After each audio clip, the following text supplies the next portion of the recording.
नमस्कार। आप सभी का इस विद्यालय प्रांगण में स्वागत है। जैसा कि आप सबको पता है, आज गणतंत्र दिवस और इस विद्यालय का वार्षिक उत्सव मनाने के लिए तैयार यहाँ इकट्ठे हुए हैं। एक छोटी सी कविता से शुरुआत करना चाहूँगी।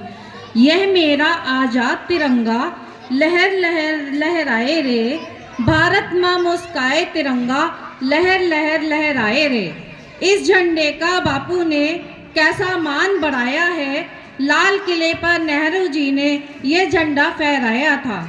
महाजनवरी 26 को हम सब गणतंत्र मनाते हैं और तिरंगे को फहराकर गीत खुशी के गाते हैं। आज नई सजावट से गणतंत्र दिवस फिर आया है, नव परिधान बसंती रंग का माता ने पहनाया है। भीड़ बड़ी स्वागत करने को बादल छड़ी लगाते हैं, रंग बिरंगे फूलों में ऋतुराज खड़े मुस्काते हैं। धरती माँ ने धानी साड़ी पहनकर श्रृंगार सजाया है, गणतंत्र दिवस फिर आज आया है। भारत की इस अखंडता को तिलवर आंच न आने पाए, हिंदू मुस्लिम सिख ईसाई सब मिलजुल इसकी शान बढ़ाएं। युवा वर्ग सक्षम हाथों से आगे इसको सदा बढ़ाए, इसकी रक्षा में वीरों ने अपना रक्त बहाया है, गणतंत्र दिवस फिर आया है। मेरा भारत मेरी मातृभूमि, तू है अद्भुत और सुंदर, तू है सत्य, तू है धर्म, तू है शांति, तू है अहिंसा। मेरा भारत मेरी मातृभूमि, तू है मेरे हृदय में बसता, गणतंत्र दिवस फिर आया है, गणतंत्र दिवस फिर आया है। आदरणीय प्रबंधक सर, सम्मानित अतिथिगण, मेरे प्यारे शिक्षक साथी और प्यारे बच्चों, आप सभी का इस विद्यालय प्रांगण में तहे दिल से स्वागत करती हूँ। जैसा कि ये हमारा सौभाग्य है कि हम आज यहाँ पर गणतंत्र दिवस और विद्यालय का वार्षिक महोत्सव मनाने के लिए एकत्र हुए हैं। आज के इस जश्न के असली हकदार वो बच्चे हैं जिन्होंने इस जश्न में चार चांद लगाने के लिए बहुत मेहनत की है। उन सभी विद्यालय और अभिभावक गणों का मैं स्वागत करती हूँ। बड़ा उत्साह है सब में, बड़ा रोमांच सबके मन में, बड़ा उत्साह है सब में, बड़ा रोमांच सबके मन में, पुलक उठा समा सारा, खुशी से झूमता जन जन। बहुत आभार करते हैं आपका, बढ़ाया मान आकर आपने, हमारे कार्यक्रम को भव्यता दी आपने, स्वागत करते हैं हम तहे दिल से आपका। हमारे विद्यालय की स्थापना फ्रीडम फाइटर महाशय दीनानाथ गुप्त जी के नाम पर की गई है, जिन्होंने हमें आज़ादी दिलाने के लिए अपने जीवन का सब कुछ न्यौछावर कर दिया। उन्होंने विदेशी वस्त्रों की होली भी जलाई थी। उन्होंने अंग्रेजों के खिलाफ अपनी मुहिम में अपने घर के सदस्यों, अपने सगे संबंधियों को भी भुला दिया। उन्होंने इस संग्राम में अपने 14 वर्षीय पुत्र की भी आहुति दे दी थी, परंतु अपने पद से कतनिक भी विचलित नहीं हुए थे।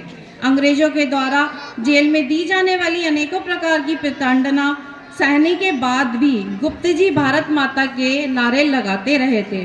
कतरा कतरा लहू का जिस्म से बहता था, देशभक्ति के नशे में आकर हर दर्द को सहता रहा, और 2 पल की सांस बची थी जिस्म में, उसमें भी भारत माता की जय कहता रहा। गुप्त जी के नाम को सदैव स्मरण करने के लिए उनके पुत्र श्री हरिकृष्ण गुप्ता जी ने इस विद्यालय की स्थापना की। यह विद्यालय दिन प्रतिदिन उन्नति के पथ पर अग्रसर है। इस विद्यालय की शुरुआत 4 कमरों से हुई थी, जो आज बढ़कर एक विशाल रूप धारण कर चुका है। हम सभी गुप्ता जी की स्मृति में विद्यालय का वार्षिक महोत्सव मनाते हैं। गुप्ता जी के साथ अन्य फ्रीडम फाइटर्स को भी हम याद करते हैं, जिन्होंने हिंदुस्तान के लिए बहुत सारे बलिदान दिए। हमें भी उनके पद चिन्हों पर चलते हुए अपने देश से प्रेम करना है। यह वीरों की भूमि है, इसकी यह पहचान लिख देना, और जरूरत पड़ी उस वतन के लिए इसकी खातिर अपनी जान लिख देना। और कोई पूछे तुमसे और कोई पूछे तुमसे तुम्हारी मोहब्बत के बारे में तो अपने लहू से हिंदुस्तान लिख देना। आज हम सब गणतंत्र दिवस के साथ विद्यालय का वार्षिक महोत्सव मनाने के लिए एकत्र हुए हैं। ये एक ऐसा दिन है जब विद्यार्थी अपना शानदार प्रदर्शन दिखाते हैं। ये दिन छात्रों को अपनी कला, सांस्कृतिक गतिविधियों में अपनी प्रतिभा दिखाने का अवसर प्रदान करता है। इस समारोह से छात्रों में अपनेपन और जिम्मेदारी की भावना का विकास होता है। ये छात्रों को अपनी रचनात्मकता व्यक्त करने, अपनी प्रतिभा दिखाने और स्थायी यादें बनाने का एक मंच होता है। छात्रों को कुछ कर दिखाने का अवसर प्राप्त होता है, कुछ कर दिखाने का जुनून आता है। छात्र जो कुछ दिखाने के जज्बा दिखाते हैं, उनके लिए कहना चाहूँगी, बैठे बैठे जिंदगी बर्बाद ना कीजिए, बैठे बैठे जिंदगी बर्बाद ना कीजिए। जिंदगी मिलती है कुछ कर दिखाने के लिए।